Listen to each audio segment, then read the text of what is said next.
স্বাগতম সবাইকে পরম সত্য ইউটিউব চ্যানেলে। মহাগ্রন্থ কোরআনের ৮৬ নং সূরাটি হচ্ছে সূরা তারেক। এই সূরা তারেকের ১ নং আয়াতে বলা হয়েছে, সাক্ষী অসীম মন এবং তাহাতে উদিত আগন্তুক ভাব।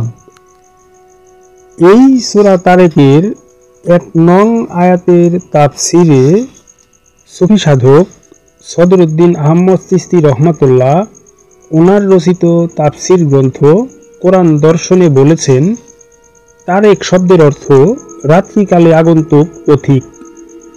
রাত্রির অন্ধকারে যেমন আকাশে তারকার উপস্থিতি দেখা যায়, সেইরূপ মানুষের মনে বা চিত্তাকাশে অবিরামভাবে নানারূপ চিন্তাধারা ও বস্তুর ছবির উদয় হয়ে থাকে যতক্ষণ মন জাগ্রত থাকে।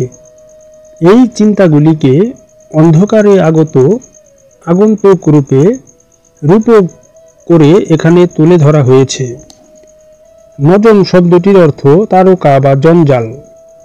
মানব মনে অসীমভাবে উদিত ভাবগত ও বস্তুগত এই সব জঞ্জালগুলি পুনর্জন্মের কারণ হয়ে থাকে।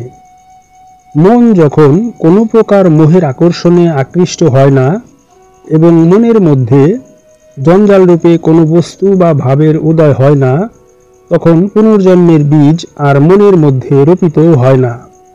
ফলত মন মুক্তির দিকে দ্রুত অগ্রসর হতে থাকে। সৃষ্ট জগতের সঙ্গে মন যে অসীমভাবে মোহযুক্ত এবং সেই কারণেই যে সে বারংবার জন্মগ্রহণ করিয়া আসিতেছে, এই মন নিজেই তাহার সাক্ষী।